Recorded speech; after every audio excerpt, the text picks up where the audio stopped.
Everyone, welcome to mind master. आज के इस वीडियो में हम क्लास 10 साइंस का chapter carbon and its compound one short video में कवर करेंगे। सबसे पहले चैप्टर का नाम है कार्बन एंड इट्स कंपाउंड। तो सबसे पहले कार्बन का इंट्रोडक्शन देख लेते हैं कि कार्बन होता क्या है। तो कार्बन का एटॉमिक नंबर कितना होता है? 6 होता है। तो हम कार्बन के फर्स्ट शेल में कितने इलेक्ट्रॉन होंगे? 2 इलेक्ट्रॉन होंगे। 6 में से 2 इलेक्ट्रॉन्स तो फर्स्ट शेल में हो जाएंगे।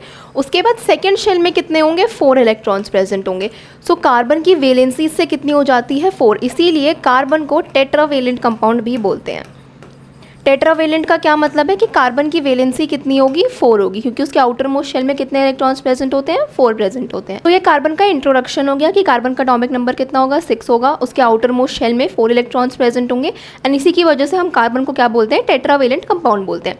अब हमें पता है कि सारे जो भी कंपाउंड्स प्रेजेंट होते हैं उनको स्टेबल होने के लिए उनके आउटर मोस्ट शेल का ऑक्टेट कंप्लीट होना चाहिए, यानी कि उनके आउटर मोस्ट शेल में 8 इलेक्ट्रॉन्स प्रेजेंट होने चाहिए। कार्बन अगर स्टेबल होना है तो वो C4 माइनस अनायन का फॉर्मेशन कर सकता है। कैसे कर सकता है? वो अपने बाहर से 4 इलेक्ट्रॉन्स गेन कर ले। लेकिन इसमें प्रॉब्लम क्या आती है कि अगर कार्बन बाहर से 4 इलेक्ट्रॉन्स और गेन कर लेता है तो कार्बन जो कंपाउंड होगा वो स्टेबल नहीं हो पाएगा, क्योंकि वो 10 इलेक्ट्रॉन्स को होल्ड नहीं कर पाएगा। तो वो कंपाउंड 10 इलेक्ट्रॉन्स को होल्ड नहीं कर पाएगा और इसलिए वो कंपाउंड स्टेबल नहीं हो पाएगा। सो फर्स्ट वाला केस तो नहीं हो पाएगा कि वो C4 माइनस अनायन का फॉर्मेशन कर ले, ये नहीं हो सकता है। सेकेंड क्या था कि वो C4 पॉजिटिव कटायन का फॉर्मेशन कर ले, लेकिन C4 पॉजिटिव अगर उसे बनना है तो उसके लिए उसे लार्ज अमाउंट ऑफ एनर्जी चाहिए होती है। 4 इलेक्ट्रॉन्स लूज करना मतलब कार्बन को बहुत ज़्यादा एनर्जी यूज़ करनी पड़ेगी। उतनी एनर्जी कार्बन यूज़ नहीं कर पाता है। सो ये दोनों केसेस पॉसिबल नहीं हो पाते हैं। ना ही वो C4 माइनस बन पाएगा, ना ही वो C4 पॉजिटिव बन पाएगा। सो कार्बन के केस में कार्बन स्टेबल होने के लिए क्या करता है?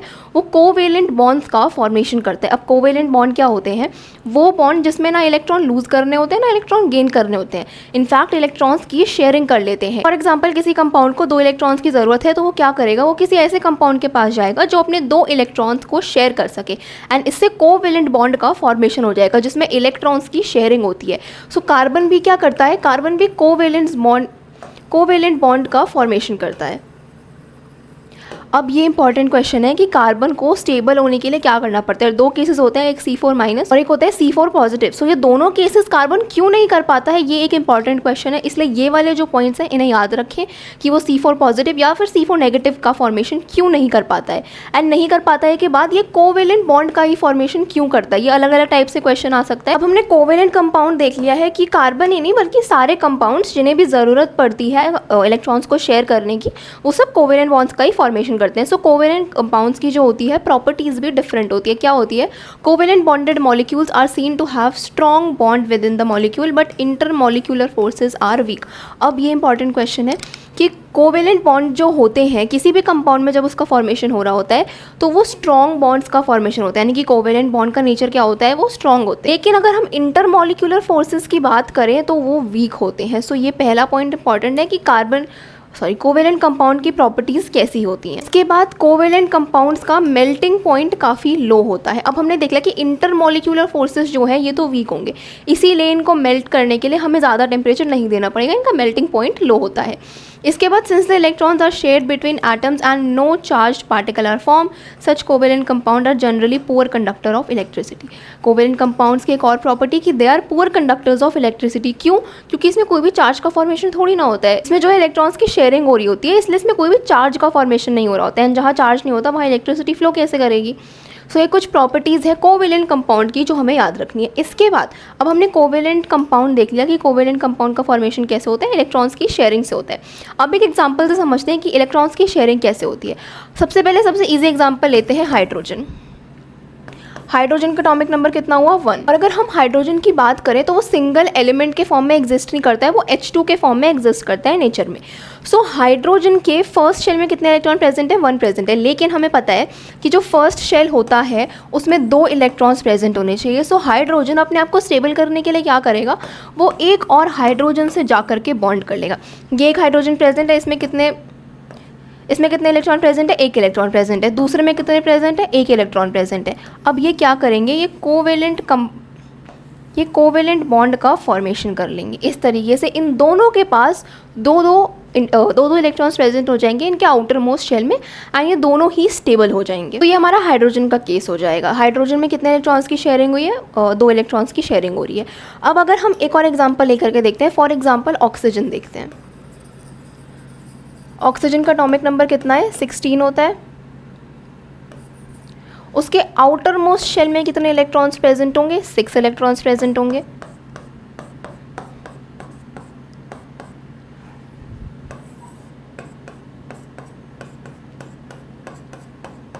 तो अब ऑक्सीजन को अपने आप को स्टेबल करने के लिए क्या करना पड़ेगा? इसमें कितने प्रेजेंट है? 6 प्रेजेंट है। आउटर मोस्ट शेल में कितने होने चाहिए? 8 इलेक्ट्रॉन्स प्रेजेंट होने चाहिए। सो इसको स्टेबल होने के लिए 2 इलेक्ट्रॉन्स की और ज़रूरत है। तो ये क्या करेगा? कोवेलेंट बॉन्ड का फॉर्मेशन कर लेगा। ये 2 इलेक्ट्रॉन्स इस ऑक्सीजन मॉलिक्यूल के साथ शेयर कर लेगा और ये अपने 2 इलेक्ट्रॉन्स इसके साथ शेयर कर लेगा। अब अगर हम एक मॉलिक्यूल में काउंट करते हैं कितने इलेक्ट्रॉन्स प्रेजेंट है, यहाँ पे 1 2 3 4 5 6 7 8 इलेक्ट्रॉन्स प्रेजेंट हो गए। दूसरे में भी 2 शेयरिंग हुई, इसमें भी 8 इलेक्ट्रॉन प्रेजेंट हो गए। इस तरीके से ऑक्सीजन जो होगा ये स्टेबल हो जाएगा, यानी इसके आउटर मोस्ट शेल में 8 इलेक्ट्रॉन्स प्रेजेंट हो जाएंगे। लेकिन अभी इन दोनों में डिफरेंस क्या है? जैसे हमने पिछले वाले में हाइड्रोजन वाले केस में देखा कि इसमें 2 इलेक्ट्रॉन्स की शेयरिंग हो रही है और इसके बीच में जो है सिंगल बॉन्ड का फॉर्मेशन हो रहा है। सिंगल बॉन्ड क्यों? क्योंकि इसमें सिर्फ 2 इलेक्ट्रॉन शेयर हो रहे हैं। 2 इलेक्ट्रॉन शेयर हो रहे हैं का मतलब क्या है? 1 पेयर ऑफ इलेक्ट्रॉन। सो जिस भी कंपाउंड में 1 पेयर ऑफ इलेक्ट्रॉन्स की शेयरिंग हो रही होती है उसमें सिंगल बॉन्ड का फॉर्मेशन हो रहा होता है। लेकिन वहीं अगर हम नेक्स्ट केस में ऑक्सीजन की बात करते हैं तो ऑक्सीजन में कितने शेयर हो रहे हैं? 4 इलेक्ट्रॉन शेयर हो रहे हैं। 4 इलेक्ट्रॉन मतलब क्या? 2 पेयर ऑफ इलेक्ट्रॉन शेयर हो रहे हैं। और 2 पेयर ऑफ इलेक्ट्रॉन शेयर होने का क्या मतलब है? कि इसमें डबल बॉन्ड का फॉर्मेशन हो रहा है।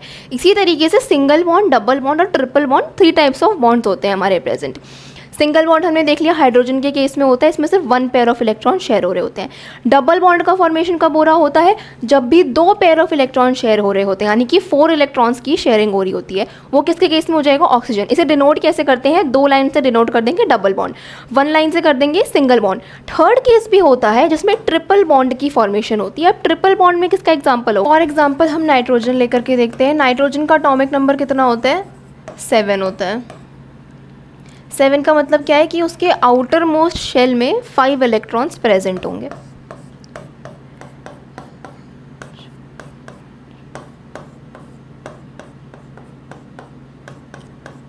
ये नाइट्रोजन के स्ट्रक्चर प्रेजेंट है। आउटर मोस्ट शेल में कितने इलेक्ट्रॉन्स प्रेजेंट होते हैं? 5 इलेक्ट्रॉन्स प्रेजेंट होते हैं। अब इन 5 इलेक्ट्रॉन की शेयरिंग किस तरीके से होगी? 5 में उसे 3 इलेक्ट्रॉन्स और चाहिए खुद को स्टेबल करने के लिए, यानी कि आउटर मोस्ट शेल में 8 इलेक्ट्रॉन्स होने के लिए उसमें 3 और इलेक्ट्रॉन्स का एडिशन होना चाहिए। अब इन 3 और इलेक्ट्रॉन्स को ऐड करने के लिए नाइट्रोजन का बॉन्ड का फॉर्मेशन हो जाएगा। सो ये नाइट्रोजन जो है इसके 3 इलेक्ट्रॉन्स से शेयरिंग कर लेगा, ये वाला नाइट्रोजन इसके 3 इलेक्ट्रॉन से शेयरिंग कर लेगा और इस तरीके से ये दोनों स्टेबल हो जाएंगे। इनके आउटर मोस्ट शेल में 8 इलेक्ट्रॉन्स प्रेजेंट हो जाएंगे। अब यहाँ पे क्या हो रहा है? यहाँ पे 3 पेयर ऑफ इलेक्ट्रॉन्स की शेयरिंग हो रही है। 3 पेयर ऑफ इलेक्ट्रॉन्स यानी कि 6 इलेक्ट्रॉन्स की शेयरिंग हो रही है। और 6 इलेक्ट्रॉन्स की शेयरिंग मतलब क्या? कि नाइट्रोजन में ट्रिपल बॉन्ड का फॉर्मेशन होता है। ट्रिपल बॉन्ड कैसे डिनोट करेंगे? 3 लाइन्स ड्रॉ कर देंगे। सिंगल बॉन्ड के लिए 1 लाइन, डबल के लिए 2 एंड ट्रिपल के लिए 3 लाइन डिनोट कर देंगे। ट्रिपल बॉन्ड का फॉर्मेशन कब होगा? जब 3 पेयर ऑफ इलेक्ट्रॉन शेयर हो रहे होंगे एंड उसमें कितने इलेक्ट्रॉन्स होते हैं? 6 इलेक्ट्रॉन्स की शेयरिंग हो रही होती है। उसका एग्जांपल क्या हो जाएगा? नाइट्रोजन हो जाएगा। सो इस तरीके से इलेक्ट्रॉन डॉट स्ट्रक्चर बनता है कोवेलेंट बॉन्ड्स की फॉर्मेशन में एंड इसी तरीके से double, single and triple bonds form होते हैं। अब अगर हम कार्बन पे वापस आते हैं, कंपाउंड्स तो हमारे आसपास बहुत सारे प्रेजेंट है, लेकिन हम सिर्फ कार्बन के ऊपर ही चैप्टर क्यों पढ़ रहे हैं? सो कार्बन की ऐसी कुछ प्रॉपर्टीज़ होती हैं जो कार्बन को यूनिक बनाती हैं, जो प्रॉपर्टीज़ हमें याद रखनी है। कार्बन का वर्सेटाइल नेचर में क्या क्या प्रॉपर्टीज़ होंगी? Carbon has unique ability to form bonds with other atoms giving rise to large number of molecule and इस प्रॉपर्टी को हम कैटिनेशन बोलते हैं। कार्बन की जो कुछ प्रॉपर्टीज़ हैं ये हमें याद होनी चाहिए। फर्स्ट प्रॉपर्टी क्या हो गई? कैटिनेशन। कैटिनेशन का मतलब क्या है? कि कार्बन जो है वो लार्ज नंबर ऑफ कंपाउंड्स का फॉर्मेशन कर सकता है। इसी कार्बन की प्रॉपर्टी को हम कैटिनेशन बोलते हैं।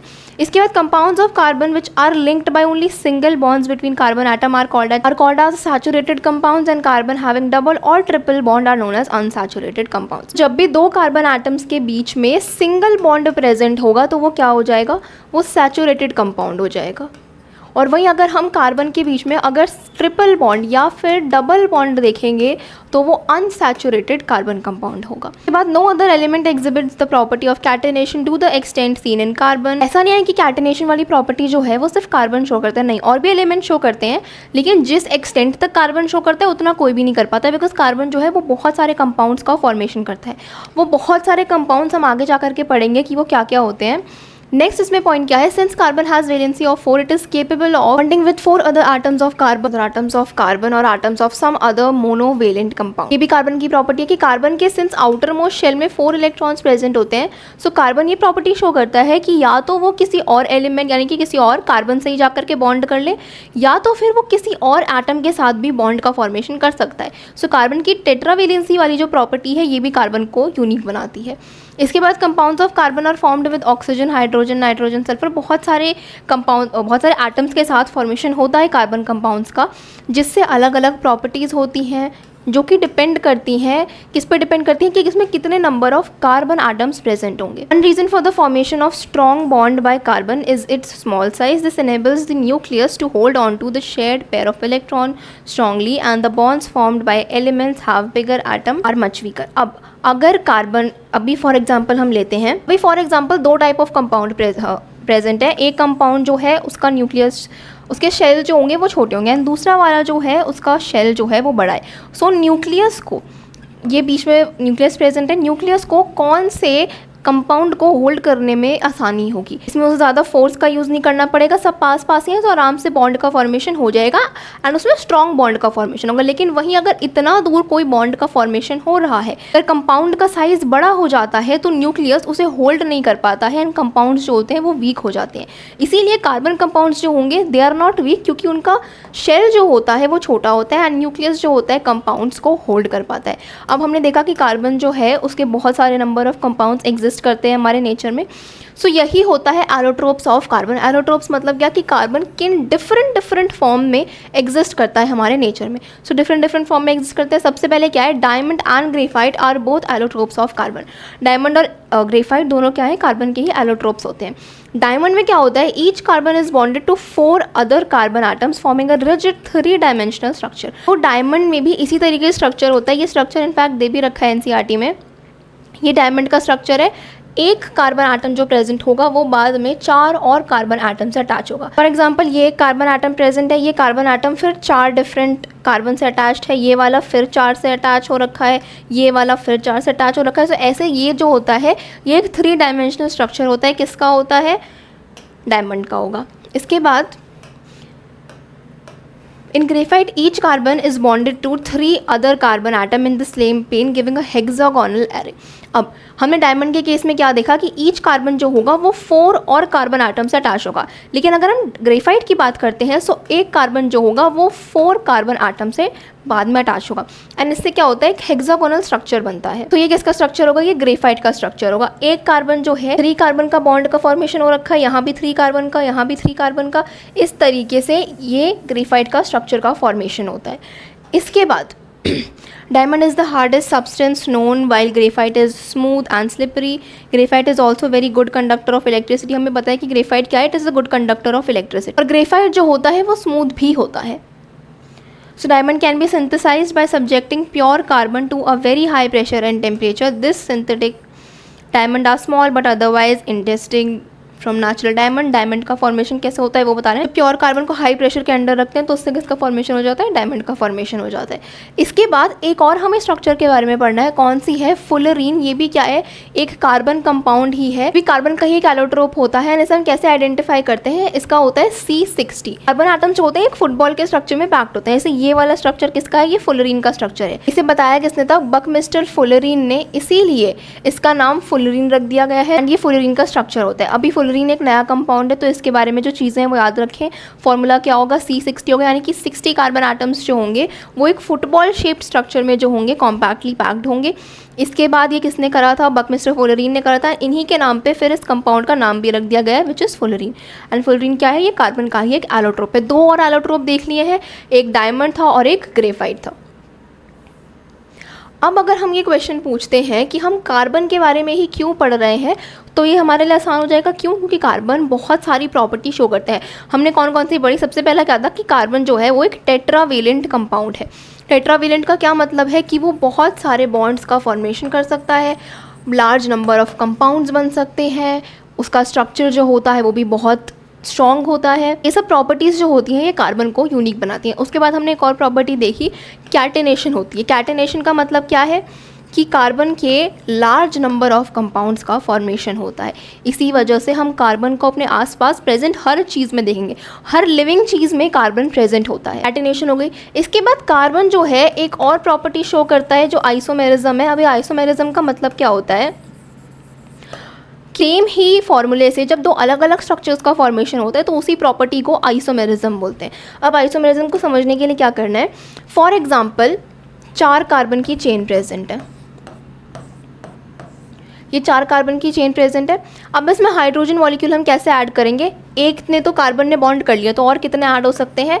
3 और ऐड हो सकते हैं। यहाँ पे कार्बन ने 2 बॉन्ड का फॉर्मेशन कर लिया है, 2 और हाइड्रोजन ऐड हो सकते हैं।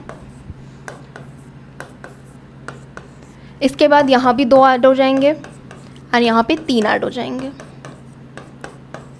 इस तरीके से ये कार्बन का मैंने एक स्ट्रक्चर बना लिया है। अभी IUPAC नेमिंग और ये सब नहीं देखना है, अभी बस इस पर नंबरिंग करके देखते हैं कितने कार्बन कितने प्रेजेंट है। 4 कार्बन प्रेजेंट है, C4 हो जाएगा। हाइड्रोजन कितने प्रेजेंट होंगे? काउंट करेंगे तो कितने हाइड्रोजन प्रेजेंट होंगे? 10 हाइड्रोजन प्रेजेंट होंगे। सो ये फॉर्मूला बन जाएगा C4H10। अब ये C4H10 इस कंपाउंड का फॉर्मूला हो जाएगा। लेकिन अगर मैं फिर से एक और कंपाउंड बनाती हूँ, फॉर एग्जाम्पल हमारे पास ये एक कंपाउंड प्रेजेंट है, इस कंपाउंड का फॉर्मूला क्या होगा? फॉर्मूला लिखने से पहले एक बार इसमें हाइड्रोजन ऐड कर लेते हैं। कितने होंगे? यहाँ पे 3 हाइड्रोजन ऐड हो जाएंगे। यहाँ पे कितने हाइड्रोजन की ज़रूरत है? 1 की ज़रूरत है। यहाँ पे 3 ऐड हो जाएंगे और यहाँ पे भी 3 ऐड हो जाएंगे। इस तरीके से ये स्ट्रक्चर कंप्लीट हो जाएगा। अब इसका फॉर्मूला क्या बनेगा? इसमें कार्बन कितने प्रेजेंट है? 1 2 3 4 कार्बन प्रेजेंट है, तो C4 हो जाएगा। H कितने प्रेजेंट होंगे? 4 5 6 7 8 9 10, इसमें भी 10 हाइड्रोजन आटम्स ही प्रेजेंट है। सो इसका क्या मतलब होता है? इन्हीं टाइप्स ऑफ कंपाउंड को हम आइसोमर्स बोलते हैं कि इनका फॉर्मूला तो सेम होगा लेकिन इनका स्ट्रक्चर डिफरेंट हो जाएगा। अब ऐसे मैं एक और स्ट्रक्चर ड्रॉ कर सकती हूँ। फॉर एग्जाम्पल मैंने कार्बन यहाँ पे ऐड कर दिया, ये भी कितने भी क्या होगा? इसका भी फॉर्मूला C4H10 ही हो जाएगा लेकिन इसका स्ट्रक्चर डिफरेंट हो जाएगा। ऐसे ही एक और स्ट्रक्चर ड्रॉ हो जाएगा, ये भी एक स्ट्रक्चर हो जाएगा, इसमें भी C4H10 ही बनने वाला है। सो इसमें क्या होता है? इसकी IUPAC नेमिंग तो डिफरेंट हो जाएगी लेकिन ये आइसोमर्स ही होंगे क्योंकि सेम फॉर्मूले से 2 अलग अलग स्ट्रक्चर्स का फॉर्मेशन हो जाता है। सो कार्बन की इसी प्रॉपर्टी को आइसोमेरिज्म बोलते हैं। अब नेक्स्ट टॉपिक हमें क्या देखना है? IUPAC nomenclature. इसमें क्या होता है कि जो भी हमने अभी कंपाउंड्स का फॉर्मेशन करा है, फॉर एग्जाम्पल वो C4H10 वाले कार्बन कंपाउंड का फॉर्मेशन हुआ है, अब उसे नेम दे देना है, उसी को बोल देते हैं IUPAC नॉमेनक्लेचर। से जो होता है हम कंपाउंड्स की नेमिंग करते हैं। सो IUPAC नेमिंग के सबसे पहले तो कुछ रूल होते हैं। अभी 1 कार्बन अगर किसी में प्रेजेंट है सो उसे मिथ बोलेंगे, 2 कार्बन प्रेजेंट है तो एथ बोलेंगे, 3 कार्बन प्रेजेंट है तो प्रॉप आएगा, 4 प्रेजेंट है तो ब्यूट आएगा, 5 प्रेजेंट है पेंट आएगा, 6 प्रेजेंट है हेक्स आएगा। NCERT में 6 तक ही दे रखा है लेकिन 7 कंपाउंड्स का भी आ जाता है, तो 7 का क्या होगा? हेप्ट होगा, 8 का हो जाएगा ऑक्ट, 9 का हो जाएगा नॉन एंड 10 का हो जाता है डेक। सो इस तरीके से on the basis of number of carbon हम उस पर एक सफिक्स ऐड कर देते हैं। वो सफिक्स क्या होगा? 1 के लिए मेथ हो जाएगा, 2 के लिए एथ हो जाएगा, prop, but, pent, hex, hept, oct, non और डेक, ऐसे करके कार्बन कंपाउंड के प्रीफिक्स हम क्या ऐड करते हैं वो डिसाइड हो जाता है। अब सफिक्स के बाद हमें कार्बन कंपाउंड की नेमिंग करने के लिए एक और चीज़ पता होनी चाहिए जो है डबल, सिंगल और ट्रिपल बॉन्ड्स। तो अभी हमने देखा कि हाइड्रोजन में जो है सिंगल बॉन्ड का फॉर्मेशन हो रहा था क्योंकि उसमें 2 इलेक्ट्रॉन की शेयरिंग हो रही थी, यानी कि 1 पेयर ऑफ इलेक्ट्रॉन की शेयरिंग हो रही थी। ऑक्सीजन में क्या हो रहा था? डबल बॉन्ड का फॉर्मेशन हो रहा था क्योंकि उसमें 4 इलेक्ट्रॉन्स की शेयरिंग हो रही थी, यानी कि 2 पेयर ऑफ इलेक्ट्रॉन्स की शेयरिंग हो रही थी। उसके बाद हमने नाइट्रोजन का केस देखा था जिसमें ट्रिपल बॉन्ड का फॉर्मेशन हो रहा था। क्यों ट्रिपल बॉन्ड का फॉर्मेशन हो रहा था? क्योंकि इसमें 6 इलेक्ट्रॉन्स की शेयरिंग हो रही थी, यानी कि 3 पेयर ऑफ इलेक्ट्रॉन शेयर हो रहे थे। अब इसके बेसिस पे हम सारे कंपाउंड्स में जो है एक सफिक्स ऐड कर देते हैं अगर हमें नेमिंग करनी होती है तो। सिंगल बॉन्ड के लिए हम क्या ऐड करते हैं? एन ऐड करते हैं। ये एन कहाँ से आता है? एल्केन। एल्केन का मतलब क्या है कि सिंगल बॉन्ड वाले कार्बन एटम्स। उसके बाद अगर डबल बॉन्ड आ जाएगा तो क्या ऐड होता है? ईन ऐड होता है। ईन का मतलब क्या ईन अगेन कहाँ से आता है? एल्कीन। एल्कीन मतलब क्या? Double bond. इसके बाद अगर 3 बॉन्ड्स का फॉर्मेशन होता है, यानी कि ट्रिपल बॉन्ड का फॉर्मेशन होता है, तो आइन हमारा सफिक्स ऐड होता है। ये कहाँ से आता है? एल्काइन से आता है। इसका मतलब क्या है कि ट्रिपल बॉन्ड है। सो इस तरीके से सफिक्स ऐड होते हैं किसी भी कंपाउंड में। सबसे पहले हमने देख लिया कि प्रीफिक्स कैसे ऐड होते हैं। प्रीफिक्स ऐड करने के लिए हमें ये याद रखना पड़ेगा, 1 के लिए मेथ हो जाएगा, फिर एथ हो जाएगा, फिर प्रॉप हो जाएगा, प्यूट हो जाएगा, ये सब याद करने पड़ेंगे। उसके बाद सफिक्स कैसे ऐड कर, ये तो प्रीफिक्स हो जाएंगे ऐड करने के लिए। सफिक्स कैसे ऐड करते हैं? On the basis of bond कितने प्रेजेंट होंगे। अब अगर इससे हमें ईथेन का स्ट्रक्चर बनाना होगा तो क्या हम बना सकते हैं? सबसे पहले नाम रीड करना है। नाम क्या है? इथ। इथ मतलब क्या है? 2 कार्बन आटम प्रेजेंट है। 2 कार्बन आटम प्रेजेंट हो गए। अब लास्ट में एन लगा है। एन कहाँ से आता है? एल्केन। एल्केन मतलब क्या? सिंगल बॉन्ड, यानी कि इसमें बीच में सिंगल बॉन्ड का ही फॉर्मेशन होने वाला है। अब कार्बन को कंप्लीट होने के लिए हाइड्रोजन से बॉन्ड करना पड़ेगा। कितने हाइड्रोजन से यहाँ बॉन्ड करेगा? 1 बॉन्ड का फॉर्मेशन तो यहीं पे हो गया है। सो बाकी ये 3 हाइड्रोजन आटम से बॉन्ड कर लेगा। इस तरीके से किसका स्ट्रक्चर बन जाएगा? इथेन का स्ट्रक्चर बन जाएगा। इथेन मतलब 2 कार्बन आटम, एन मतलब क्या कि उसमें सिंगल बॉन्ड का फॉर्मेशन हो रहा है। इस तरीके से स्ट्रक्चर बन जाएगा। ऐसे फॉर एग्जांपल अगर मीथेन का स्ट्रक्चर बनाने के लिए दे दिया है तो क्या मीथेन का स्ट्रक्चर बन जाएगा? मेथ का मतलब क्या होता है कि 1 कार्बन आटम प्रेजेंट है। 1 कार्बन आटम हमने ड्रॉ कर दिया। एन लगा है। एन का मतलब क्या है कि उसमें सिंगल बॉन्ड का ही फॉर्मेशन हो रहा है। सो यहाँ पे अपनी वैलेंसी कंप्लीट करने के लिए कार्बन फर्दर 4 हाइड्रोजन आटम से बॉन्ड कर लेगा।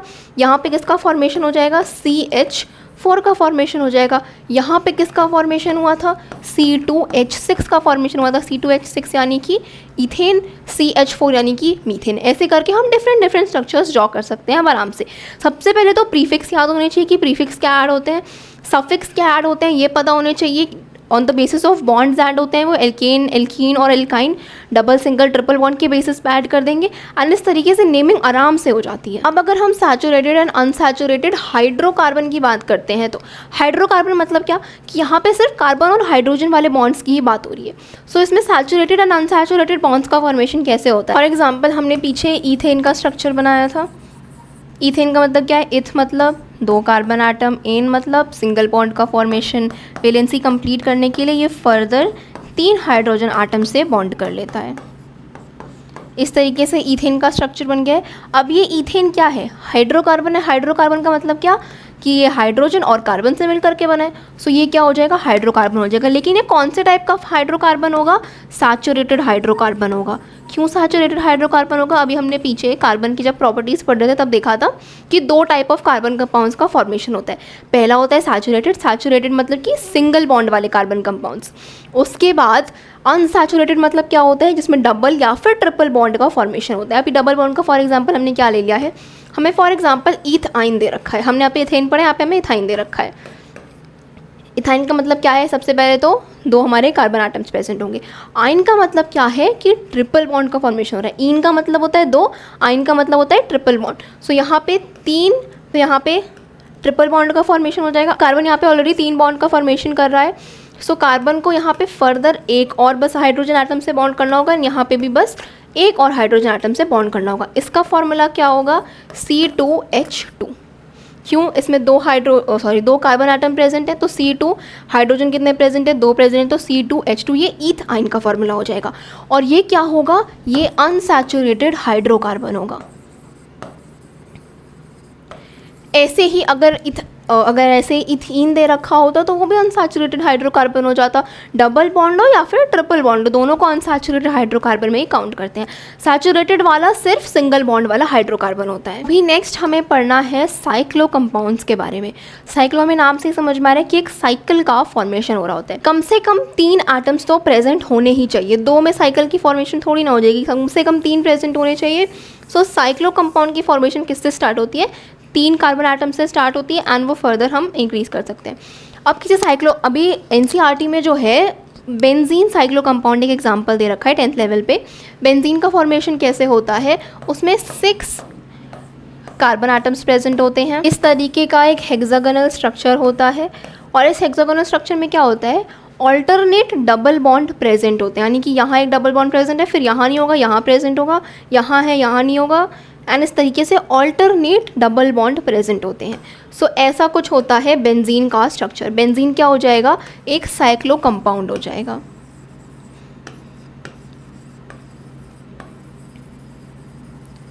10th में हमें साइक्लो कंपाउंड में बेंजीन का एग्जाम्पल याद रखना है। बाकी फर्दर अगर हम पढ़ेंगे तो 11th-12th में तो बेंजीन के ऊपर पूरा चैप्टर ही है, बेंजीन पे पूरी ऑर्गेनिक केमिस्ट्री बेस्ड होती है। सो बेंजीन जो है वो एक बहुत इंपॉर्टेंट हमारा कंपाउंड होता है। 10th लेवल पे हमें क्या जानना ज़रूरी है कि बेंजीन एक साइक्लो कंपाउंड है, उसमें ऑल्टरनेट डबल बॉन्ड प्रेजेंट होते हैं, उसका स्ट्रक्चर कैसे प्रेजेंट होता है, उसका फॉर्मूला क्या होता है। इस तरीके से और भी साइक्लो कंपाउंड का फॉर्मेशन हो सकता है। फॉर एग्जाम्पल यहाँ पे 4 कार्बन आइटम प्रेजेंट है, इसके बीच में एक चेन का फॉर्मेशन हो जाएगा। इसमें हम चाहें तो डबल बॉन्ड या ट्रिपल बॉन्ड ऐड कर सकते हैं, वरना ज़रूरत नहीं। साइक्लो कंपाउंड का बेसिकली क्या मतलब है कि एक साइकिल का फॉर्मेशन होता है। वो 3 कार्बन आइटम में भी हो सकती है या फिर ऐसे करके हो सकती है,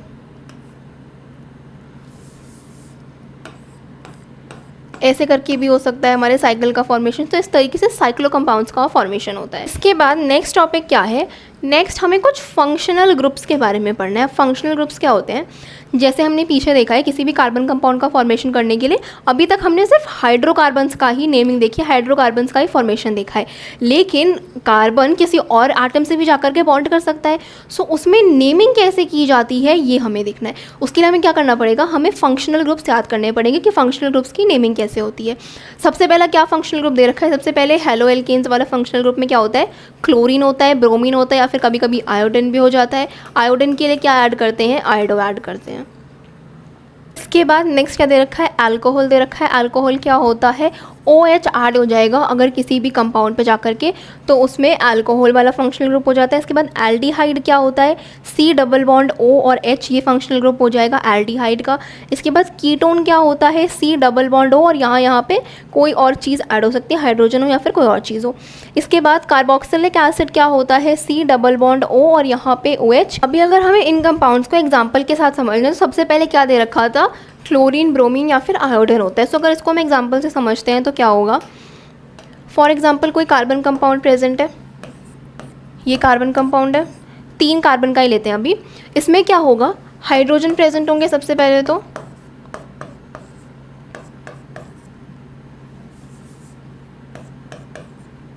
लेकिन लास्ट वाले कार्बन पे हाइड्रोजन की जगह मैंने एक जगह पर क्लोरीन ऐड कर दिया है। अब क्लोरीन ऐड करने से क्या होगा? इसका नाम प्रोपेन नहीं होगा, इसका नाम चेंज हो जाएगा, प्रोपेन होगा, लेकिन इसके साथ साथ इसमें एक और नाम का एडिशन हो जाएगा। वो क्या होगा? सबसे पहले तो नेमिंग करके देखते हैं। इसमें कितने हमारे कार्बन प्रेजेंट है? 3 कार्बन प्रेजेंट है। 3 मतलब कि यहाँ पे तो प्रॉप आ जाएगा। कितने बॉन्ड प्रेजेंट हैं? सिंगल बॉन्ड प्रेजेंट है, सो प्रॉप एन आ जाएगा। लेकिन यहाँ पे यहाँ पे क्लोरीन प्रेजेंट है, सो प्रोपेन से पहले एक हम प्रीफिक्स ऐड कर देंगे जो क्या होगा? क्लोरोप्रोपेन। ये इसकी नेमिंग हो जाएगी क्लोरोप्रोपेन, क्योंकि फर्स्ट हमारे पोजीशन पे क्लोरीन ऐड हो रखा है, इसीलिए इसमें क्लोरीन भी ऐड कर देंगे। इसके बाद अगर हम एक और एग्जांपल लेते हैं, यहाँ पे भी हमारे 3 कार्बन आटम्स प्रेजेंट है, इसमें हाइड्रोजन ऐड कर रखा है।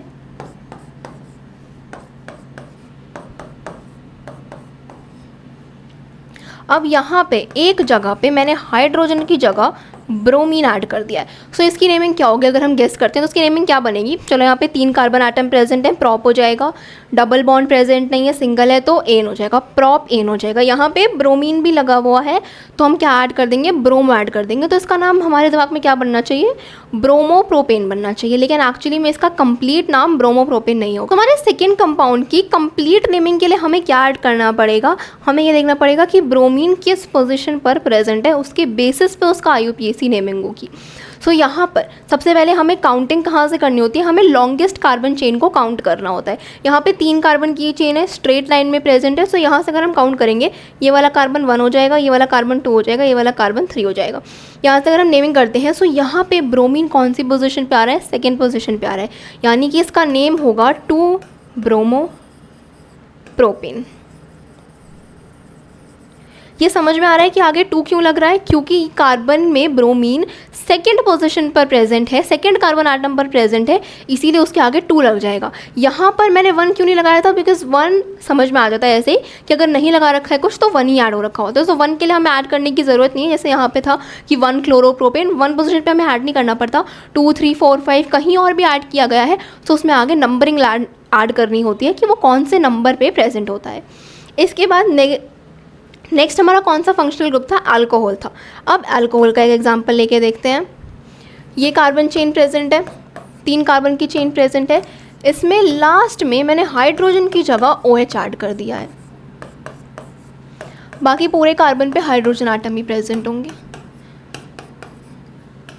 लेकिन यहाँ लास्ट में एक OH मैंने ऐड कर दिया है। सो इसकी नेमिंग कैसे करेंगे? 3 कार्बन आटम प्रेजेंट है, 3 का मतलब क्या होता है? प्रॉप ऐड करते हैं, प्रॉप ऐड कर दिया। इसके बाद इसमें कोई भी डबल बॉन्ड या ट्रिपल बॉन्ड प्रेजेंट नहीं है, सो यहाँ पर एन आना चाहिए। लेकिन सिंस यहाँ पर हमारा जो फंक्शनल ग्रुप है वो अल्कोहल ऐड हो रखा है, सो अल्कोहल के लिए हम क्या सफिक्स ऐड करते हैं? ऑल ऐड करते हैं, OL ऑल ऐड होगा। सो ये ऑल ऐड करने के लिए ये लास्ट से हमें एन हटाना पड़ेगा और इसका फाइनल नाम क्या हो जाएगा?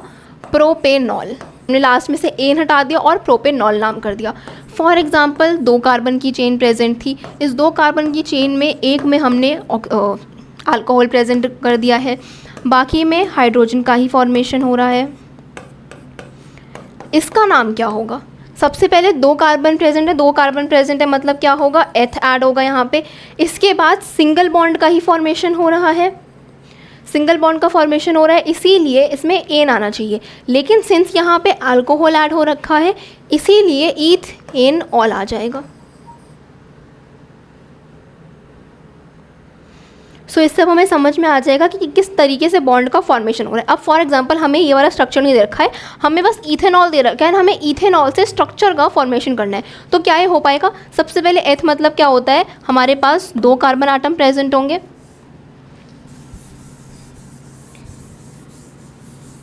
अगर हमें इथेनॉल से स्ट्रक्चर बनाना हो तो वो बन जाएगा। ईथ का मतलब क्या होता है? 2 कार्बन आटम प्रेजेंट है, एन दे रखा है यानी कि इसके बीच में सिंगल बॉन्ड का ही फॉर्मेशन हो रहा है। ऑल दे रखा है यानी कि इसमें हाइड्रोजन भी अल्कोहल भी प्रेजेंट होगा फंक्शनल ग्रुप में, एंड बाकी जगह पे हाइड्रोजन से कंप्लीट कर देंगे। बस इस तरीके से इथेनॉल का फॉर्मेशन हो जाएगा। इस तरीके से हमें नेम दे दिया हो, हमें स्ट्रक्चर बनाना हो वो भी हो सकता है, या फिर हमें स्ट्रक्चर बना करके नेमिंग करनी हो वो भी हो सकता है। इस वाले टाइप की क्वेश्चंस की जो है बहुत ज़्यादा प्रैक्टिस करें, देन हमें आराम से समझ में आ जाएगा। हमने 2 फंक्शनल ग्रुप देख लिए अभी। सबसे पहला क्या था? हैलो एल्केन वाले हो जाएंगे, क्लोरीन हो गया, ब्रोमीन हो गया, आयोडो हो गया, ये सब ऐड होता है। सेकेंड क्या था? अल्कोहल। अल्कोहल में क्या ऐड हो जाता है? ऑल ऐड हो जाता है। थर्ड हमें क्या दे रखा है? एल्डिहाइड दे रखा है। अब एल्डिहाइड के लिए हम क्या ऐड करते हैं? फॉर एग्जांपल यहाँ 2 कार्बन की चेन प्रेजेंट है, इसमें हमने एल्डिहाइड फंक्शनल ग्रुप को ऐड कर दिया है। ये हमारे पास स्ट्रक्चर दे रखा है, इसकी हमें नेमिंग करनी है। सबसे पहले नेमिंग के लिए हमें क्या चेक करना है? कार्बन कितने प्रेजेंट है, कितने कार्बन प्रेजेंट है? 2 प्रेजेंट है। 2 मतलब यहाँ पे एथ ऐड हो जाएगा।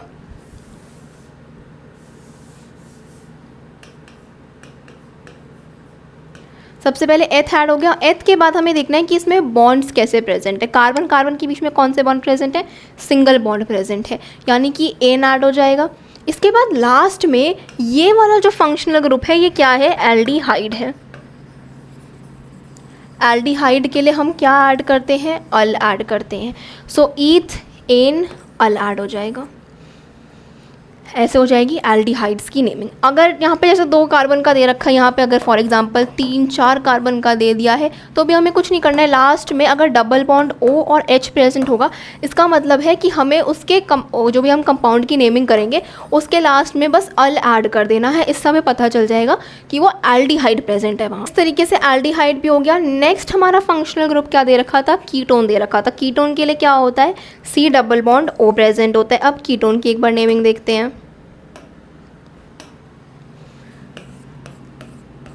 3 हमारे पास कार्बन की चेन प्रेजेंट है, इसमें एक में डबल बॉन्ड O प्रेजेंट है, बाकी में क्या प्रेजेंट होंगे, हाइड्रोजन प्रेजेंट होंगे। अब अगर हम इस वाले कार्बन को चेक करते हैं तो क्या इसकी जो होती है वैलेंसी वो कंप्लीट हो रखी है। कार्बन क्या है, टेट्रावेलेंट है, 4 उसमें कंपाउंड 4 एटम प्रेजेंट होने चाहिए, 2 यहाँ पे है, 1 2, यानी कि ये वाले कार्बन में हमें हाइड्रोजन ऐड करने की ज़रूरत नहीं है। इसीलिए हाइड्रोजन ऐड करने से पहले एक बार चेक करें कि उसमें कितने हमें हाइड्रोजन ऐड करने की ज़रूरत है। इस वाले में हाइड्रोजन का एडिशन नहीं करना है क्योंकि इसमें ऑलरेडी 4 प्रेजेंट हो रखे हैं। यहाँ लास्ट वाले में हमें 3 और ऐड करने हैं, आनी कंपाउंड कंप्लीट हो जाएगा। अब इसकी नेमिंग करनी है। नेमिंग के लिए क्या करना है, सबसे पहले 3 हमारे कार्बन प्रेजेंट है, 3 कार्बन प्रेजेंट है, यानी कि हम प्रॉप ऐड कर देंगे स्टार्टिंग में। प्रॉप ऐड करने के बाद इसमें सिंगल बॉन्ड का ही, कार्बन कार्बन के बीच में जब भी हम बॉन्ड्स चेक करते हैं तो हमें कार्बन कार्बन के बीच का बॉन्ड चेक करना है। ये नहीं है कि यहाँ पे डबल बॉन्ड ऑक्सीजन प्रेजेंट हो रखा है सो यहाँ पे इन लगा देंगे हम, नहीं, हमें कार्बन कार्बन के बीच के बॉन्ड चेक करने हैं। सो कार्बन कार्बन के बीच में कहीं भी डबल बॉन्ड प्रेजेंट है, नहीं है, सो यहाँ पे प्रॉप के साथ एन ही आ जाएगा। इसके बाद ये डबल बॉन्ड C और O का क्या मतलब होता है कि ये कीटोन है, और कीटोन के लिए हम क्या ऐड कर देते हैं, ऑन ऐड कर देते हैं, ONE। सो यहाँ पे प्रोपेन ऑन, ये हो जाएगी कंप्लीट नेमिंग। इस तरीके से कार्बन चाहे जितने भी प्रेजेंट हो उसमें अगर C double bond O present है यानी कि उसमें अल सफिक्स ही हम ऐड करेंगे। इस तरीके से एल्डिहाइड्स की नेमिंग हो जाती है। इसके बाद लास्ट हमारा क्या फंक्शनल ग्रुप बचता है, कार्बोक्सिलिक एसिड। कार्बोक्सिलिक एसिड कैसे प्रेजेंट होता है, C डबल बॉन्ड O और OH के फॉर्म में प्रेजेंट होता है। अब एक बार इसकी नेमिंग देख लेते हैं। यहाँ पे हमारे पास कितने कार्बन की चेन प्रेजेंट है, 4 कार्बन की चेन प्रेजेंट है फॉर एग्जांपल। यहाँ पे डबल बॉन्ड O और फिर OH प्रेजेंट है, बाकी हम कार्बन की वैलेंसी कंप्लीट कर देंगे हाइड्रोजन ऐड करके। अब लास्ट वाले कार्बन को क्या हाइड्रोजन की ज़रूरत है, यहाँ पे 2 है, 3 4, यानी कि लास्ट वाले हमें कार्बन में कोई भी हाइड्रोजन का एडिशन नहीं करना है। अब इसकी नेमिंग कैसे होगी, हमारे 4 कार्बन प्रेजेंट है, 4 का मतलब क्या होता है, ब्यूट।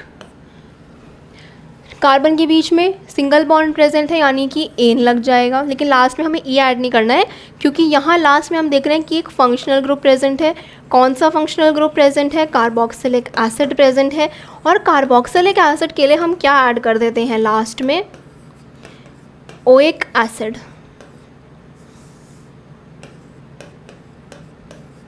सो किसी भी हमारे कंपाउंड में अगर कार्बोक्सिलिक एसिड प्रेजेंट होगा सो उसके लास्ट में हमें ओइक एसिड का एडिशन कर देना है बस। ब्यूटेन हमने यहाँ लिखा था, लास्ट में ओइक एसिड, यानी कि इसका नाम क्या हो जाएगा, ब्यूटेनोइक एसिड। ऐसे ही 3 कार्बन का अगर कर दिया है, यहाँ पे डबल बॉन्ड O, यहाँ पे OH प्रेजेंट है, बाकी पे हमारे हाइड्रोजन प्रेजेंट होंगे, इसका नाम क्या हो जाएगा, प्रोपेनोइक एसिड। ऐसे ही अगर 5 कार्बन की हो जाएगी पेंटेनोइक एसिड, हेक्सोइक एसिड, ऐसे करके अलग अलग हमने नेमिंग कर देनी है। इस तरीके से हमारे सारे फंक्शनल ग्रुप जो हैं वो कंप्लीट हो चुके हैं। कौन कौन से फंक्शनल ग्रुप हमने देखे, सबसे पहले क्लोरीन और ब्रोमीन वाला देख लिया, उसमें आगे हम क्या ऐड कर देते हैं, क्लोरो या फिर ब्रोमो ऐड कर देते हैं। क्लोरो या फिर ब्रोमो अगर हमने बीच में कहीं ऐड कर रखा है तो हमें नंबरिंग करनी पड़ेगी, फिर वो नंबर लिखना पड़ेगा कि वो कौन से नंबर पर क्लोरीन या फिर ब्रोमीन प्रेजेंट होगा। इसके बाद नेक्स्ट क्या देखा, अल्कोहल देखा। अल्कोहल में हमने लास्ट में क्या ऐड हो रहा होता है, OH ऐड कर रखा होता है, तो उस OH के लिए हम लास्ट में क्या ऐड कर देते हैं, ऑल ऐड कर देते हैं, तो हमारा कार्बन कंपाउंड जो हो जाएगा प्रोपेनॉल, ब्यूटेनॉल, इथेनॉल, ऐसे करके नंबर ऑफ कंपाउंड्स बन सकते हैं। नेक्स्ट हमने क्या देखा है, एल्डिहाइड देखा है। एल्डिहाइड में क्या होता है, C डबल बॉन्ड O और H प्रेजेंट होता है। एल्डिहाइड में लास्ट में क्या ऐड करना होता है, अल ऐड करना होता है, अल से हमें पता चल जाएगा कि वो एल्डिहाइड प्रेजेंट है वहाँ पे। नेक्स्ट हमने क्या देख लिया, कीटोन। कीटोन में क्या होता है, C double bond O present होता है, तो कीटोन में C double bond O present होता है। सो कीटोन के लास्ट में हमें क्या ऐड करना होता है, ऑन ऐड करना होता है, इससे हमें पता चल जाएगा कि वो कीटोन प्रेजेंट होता है। लास्ट कौन सा फंक्शनल ग्रुप देखा लिखा है C डबल बॉन्ड O और OH। कार्बोक्सिलिक एसिड में लास्ट में क्या ऐड करना होता है, ओइक एसिड ऐड करना होता है। एंड इस तरीके से ये सारे फंक्शनल ग्रुप कंप्लीट होते हैं। अब अगर हमें फाइनल में IUPAC नेमिंग करनी होगी तो वो हमसे आराम से हो जाएगी। सबसे पहले तो मेथ, एथ, ब्यूट कौन से नंबर ऑफ कार्बन कंपाउंड्स हम पता करते हैं, ये लर्न करना ज़रूरी है। सिंगल, डबल और ट्रिपल बॉन्ड के लिए क्या ऐड करते हैं वो लर्न करना है। उसके बाद फंक्शनल ग्रुप के अलग अलग हम क्या ऐड कर देते हैं, प्रीफिक्स या फिर सफिक्स, वो हमें याद करने हैं। और अगर ये सब याद हो गया तो IUPAC नेमिंग आराम से हो जाएगी। तो अब जो है हमने सारे फंक्शनल ग्रुप की नेमिंग देख लिया। सो अब अगर हमें IUPAC नॉमेनक्लेचर करना हो किसी भी कार्बन कंपाउंड का तो वो हम कर सकते हैं। जैसे फॉर एग्जांपल हमें एक कंपाउंड दे रखा है, 4 कार्बन की चेन दे रखी है हमें, इसमें OH फंक्शनल ग्रुप लगा है और बाकी में H लगे हुए हैं। अगर इस कंपाउंड की नेमिंग करनी होगी तो हम कैसे करेंगे? सबसे पहले तो कार्बन की चेन देखनी है। कितने कार्बन की चेन दे रखी है? 4 कार्बन की चेन होगी। सो 4 कार्बन में क्या ऐड होता है? ब्यूट ऐड होता है। ब्यूट के बाद इसमें कौन सा फंक्शनल ग्रुप ऐड हो रखा है हमें ये देखना है।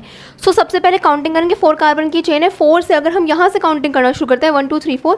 सो सेकेंड नंबर पे OH फंक्शनल ग्रुप दे रखा है। OH फंक्शनल ग्रुप के लिए हम क्या ऐड करते हैं? ऑल ऐड करते हैं। अभी हमें कैसे पता चला कि हमें सेकेंड पोजिशन ही काउंट करनी है? फॉर एग्जाम्पल अगर हम इधर से काउंटिंग करते हैं 1 2 3 तो OH ग्रुप जो होगा वो 3rd नंबर पर पड़ रहा है। लेकिन हमें ऐसे काउंटिंग करनी होती है कि फंक्शनल ग्रुप जो होगा वो सबसे कम नंबर पर पड़े। सो यहाँ से अगर हम काउंटिंग करते हैं तो सेकेंड नंबर पर पड़ता है, दूसरी तरफ से करेंगे तो 3rd नंबर पे पड़ रहा है। इसलिए हमें यहाँ से काउंटिंग करनी है ताकि ब्यूट 2, यहाँ पे कौन सा फंक्शनल ग्रुप लगा है? OH लगा है। OH के लिए क्या ऐड होता है? ऑल ऐड होता है। सो सेकेंड नंबर पे OH वाला फंक्शनल ग्रुप लगा है। सो यहाँ पे कार्बन में कितने बॉन्ड्स प्रेजेंट है? 3 बॉन्ड्स होते हैं, और सिंगल बॉन्ड, डबल बॉन्ड और ट्रिपल बॉन्ड। सो यहाँ पे अल्केन, अल्कीन या फिर अल्काइन कौन सा बॉन्ड बन रहा है हमें वो भी नोट करना पड़ेगा। सो यहाँ पे सारे कार्बन के बीच में सिंगल सिंगल बॉन्ड प्रेजेंट है। यहाँ पे अल्केन होगा। अल्केन के लिए ब्यूट के आगे क्या ऐड हो जाएगा? एन ऐड हो जाएगा। सेकेंड नंबर पे क्या प्रेजेंट होगा? ऑल फंक्शनल ग्रुप प्रेजेंट है। सो ये इसकी फाइनल नेमिंग हो जाएगी।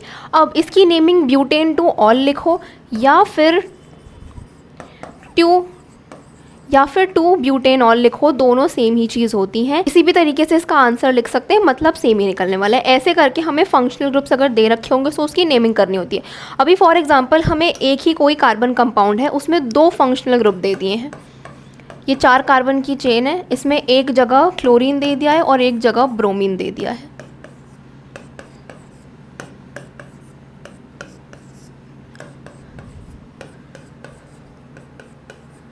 अब इसमें नेमिंग कैसे करी जाएगी? इसमें सबसे पहले हमें कार्बन चेन देखनी है। लॉन्गेस्ट कार्बन चेन कौन सी होगी? इधर से काउंट करेंगे। सो 4 कार्बन की चेन बन रही है।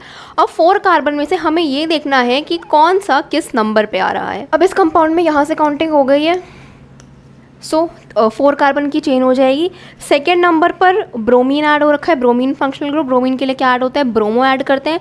3rd नंबर पे कौन सा फंक्शनल ग्रुप है? क्लोरीन है। क्लोरीन के लिए क्या ऐड करते हैं? क्लोरो ऐड करते हैं। सो इसमें जो है सबसे पहले हमें देखना है कि फंक्शनल ग्रुप कौन कौन से ऐड हो रखे हैं। सबसे पहले ब्रोमीन ऐड हो रखा है सेकेंड नंबर पर। सो यहाँ पे 2 ब्रोमो ऐड हो जाएगा। ब्रोमीन के बाद कोई और फंक्शनल ग्रुप प्रेजेंट है या नहीं है? कौन सा है? 3rd नंबर पर क्लोरीन प्रेजेंट है। क्लोरीन के लिए क्या ऐड होता है? क्लोरो ऐड होता है। सो ये 2 ब्रोमो 3 क्लोरो, एंड इसमें कितने कार्बन की चेन प्रेजेंट है? 4 कार्बन की चेन प्रेजेंट है। ब्यूट, इसमें और कोई फंक्शनल ग्रुप प्रेजेंट है? नहीं है। कितने बॉन्ड्स हैं इनके बीच में? सिंगल सिंगल बॉन्ड है, तो एन ऐड हो जाएगा। सो ये इसका फाइनल नेम हो जाएगा, 2 ब्रोमो 3 क्लोरो ब्यूट एन। अब ये ट्राई करना होता है हमेशा कि IUPAC नेम जो है वो हम सिंगल लाइन में कंप्लीट करते हैं। यहाँ जगह नहीं थी इसलिए 2 लाइन में। लेकिन कुछ बच्चों में डाउट रहता है कि ब्रोमीन और क्लोरीन दोनों ऐड कर रखे हैं, सो हमें कैसे पता कि हमें पहले ब्रोमीन लिखना है या फिर क्लोरीन लिखना है? सो जब ऐसी कंडीशन आ जाती है जब दोनों साइड से सेम नंबर पर हमारा फंक्शनल ग्रुप पड़ जाता है, जैसे इधर से 2 पे पड़ रहा है, इधर से भी 2 पे पड़ रहा है, सो उसमें हमें क्या करना होता है? उसमें अल्फ़ाबेटिकल ऑर्डर को फॉलो करते हैं। यहाँ पर ब्रोमीन पहले आएगा, क्लोरीन बाद में आएगा, क्योंकि हमने अल्फ़ाबेटिकल ऑर्डर फॉलो करा है। ऐसा नहीं हो सकता है कि हम पहले क्लोरीन लिख दे। जब ऐसी कोई कंडीशन आ जाएगी तो उसमें अल्फ़ाबेटिकल ऑर्डर फॉलो करना है एंड उसके बाद IUPAC नेमिंग कर देनी है। इस तरीके से IUPAC नेमिंग कर सकते हैं किसी भी कंपाउंड की। सबसे पहले हमें सफिक्स, प्रीफिक्स, फंक्शनल ग्रुप के जो भी नेमिंग वगैरह होते हैं ये सब याद होने चाहिए बस। इसके बाद जो है हमारा नेक्स्ट टॉपिक आता है होमोलोगस सीरीज। होमोलोगस सीरीज क्या होती है? बेसिकली होमोलोगस सीरीज वो सीरीज होती है जिसमें कार्बन कंपाउंड्स के बीच में जो होता है सिर्फ CH2 यूनिट का डिफरेंस होता है। यानी कि अगर हम 2 किसी कार्बन कंपाउंड को देखते हैं तो उसमें सिर्फ CH2 यूनिट का डिफरेंस होगा। जैसे फॉर एग्जांपल यहाँ पे हमने ले रखा है CH4 और C2H6। सो यहाँ पे एक CH है, एक C है और ये 4 हमारे हाइड्रोजन एटम से अटैच होगा, और दूसरे वाले में 2 कार्बन 6 हाइड्रोजन से अटैच होंगे। सो इसमें कितने यूनिट्स का डिफरेंस आ रहा है, इसी से हमें पता चलेगा कि ये होमोलोगस सीरीज़ है या फिर नहीं है। तो अगर हम इन दोनों का डिफरेंस देखते हैं तो वो क्या होगा, CH4 इधर प्रेजेंट है और इधर C2H6 प्रेजेंट है। तो इसमें सिर्फ CH4 ही एक्स्ट्रा ऐड हो रखा है, यानी कि किसी भी दो अगर हम कार्बन कंपाउंड को देखते हैं एंड उसमें CH4 यूनिट का डिफरेंस होगा, यानी कि CH4 यूनिट या तो ज़्यादा होगी या तो कम होगी। सो उसी सीरीज़ को हम होमोलोगस सीरीज़ बोल सकते हैं। अब या तो वो CH4 C2H6 हो सकती है, या फिर कोई और अगर एग्जाम्पल ले लिया जैसे C2H6 हो गया या फिर C3H8 हो गया। इन दोनों के बीच में भी अगर हम देखेंगे तो इसमें सिर्फ CH4 यूनिट का ही डिफरेंस होता है। सो होमोलोगस सीरीज़ वो सीरीज़ होती है जिसमें दो कार्बन कंपाउंड्स के बीच में सिर्फ CH4 यूनिट का डिफरेंस होता है। इसी सीरीज़ को हम होमोलोगस सीरीज़ बोल देते हैं। अब होमोलोगस सीरीज़ के बाद नेक्स्ट हमें देखना है केमिकल प्रॉपर्टीज़ कार्बन कंपाउंड्स की। अभी तक हमने कार्बन कंपाउंड्स देख लिया, कौन कौन से कार्बन कंपाउंड्स होते हैं, कार्बन कंपाउंड के फॉर्मेशन कैसे होता है, उनकी नेमिंग कैसे की जाती है, ये सब देख लिया है। अब हमें देखना है कि जो भी कार्बन कंपाउंड्स प्रेजेंट हैं उनके रिएक्शंस किस तरीके से होते हैं एंड उनकी प्रॉपर्टीज़ क्या क्या होती है। सो सबसे पहले हमें देखना है combustion reaction. Carbon in all its allotropic form burns with oxygen to give carbon dioxide along with release of heat and light. So carbon जो होगा वो किसी भी एलोट्रोप में प्रेजेंट हो, जैसे फॉर एग्जांपल हमने डायमंड देखा है, ग्रेफाइट देखा है, फुलरीन देखा है, ये सब हमने कार्बन के अलग अलग एलोट्रोप्स देखे हैं। सो कार्बन अपने किसी भी एलोट्रोपिक फॉर्म में प्रेजेंट होगा, सो वो ऑक्सीजन के साथ रिएक्ट करेगा एंड रिएक्ट करके किन प्रोडक्ट्स का फॉर्मेशन करेगा, कार्बन डाइऑक्साइड का फॉर्मेशन करेगा एंड उसके साथ साथ हीट और लाइट एनर्जी भी रिलीज होगी। ये कार्बन का कंबशन रिएक्शन हो जाएगा, यानी कि कार्बन जो होगा वो ऑक्सीजन के साथ बर्न करता है और उससे कार्बन डाइऑक्साइड गैस हमारी प्रोड्यूस होती है। इसके बाद most carbon compound also release a large amount of heat and light on burning. So carbon compound को जब हम जलाते हैं तो उसमें बहुत ज़्यादा हीट और लाइट जो होती है वो भी रिलीज आउट होती है। इसके बाद अगर इसका रिएक्शन देखना होगा तो क्या है, सबसे पहले कार्बन है, कार्बन ने किसके साथ रिएक्ट करा है, ऑक्सीजन के साथ रिएक्ट करा है, क्या फॉर्म हो जाएगा, CO2 का फॉर्मेशन हो जाएगा और हीट और लाइट का फॉर्मेशन हो जाएगा। ये रिएक्शन है कार्बन डाइऑक्साइड के फॉर्मेशन की, C+O2 गिव्स CO2, ये हो जाएगा हमारा कार्बन का कंबशन रिएक्शन। इसके बाद और क्या रिएक्शन दे रखी है, CH4H अगर रिएक्ट करता है O2 के साथ सो उससे CO2 का फॉर्मेशन होगा और H2O का फॉर्मेशन होगा, साथ के साथ थोड़ी हीट और लाइट भी हमारी रिलीज आउट होती है। उसके बाद CH3CH2OH रिएक्ट करेगा ऑक्सीजन के साथ तो भी CO2 और हमारे H2O का फॉर्मेशन होता है एंड इसके साथ साथ हीट और लाइट भी रिलीज आउट होती है।